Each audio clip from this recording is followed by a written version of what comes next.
T V talk show capital talk میں بات کرتے ہوئے وفاقی وزیر داخلہ رانا ثناء اللہ نے کہا کہ اگر عمران خان کو گرفتار کیا گیا تو ان کو بلوچستان میں مچھ جیل میں رکھا جائے گا۔ رانا ثناء اللہ نے کہا کہ انہوں نے اختر مینگل کو یہ یقین دلایا ہے کہ عمران خان اور ایک اور شخص کو گرفتاری کے بعد مچھ جیل کے مرچی وارڈ میں رکھیں گے۔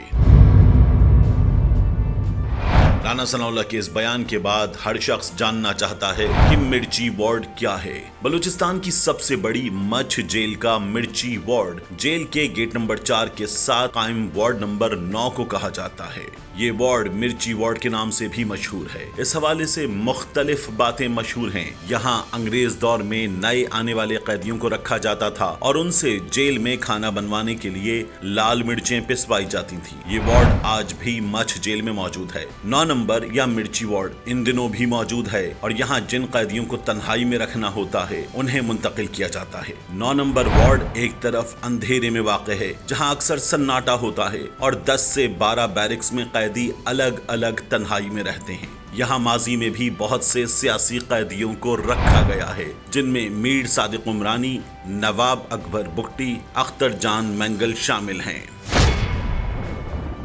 مذکورہ بیرک میں قیدی کو نہ پانی ملتا ہے اور نہ ہی کھانا، اور یہ حالات قیدی تب تک جھیلتا ہے جب تک وہ معافی نہ مانگ لے۔ بلوچستان کا علاقہ مچھ اپنی گرمی کے لیے بھی بے انتہا مشہور ہے۔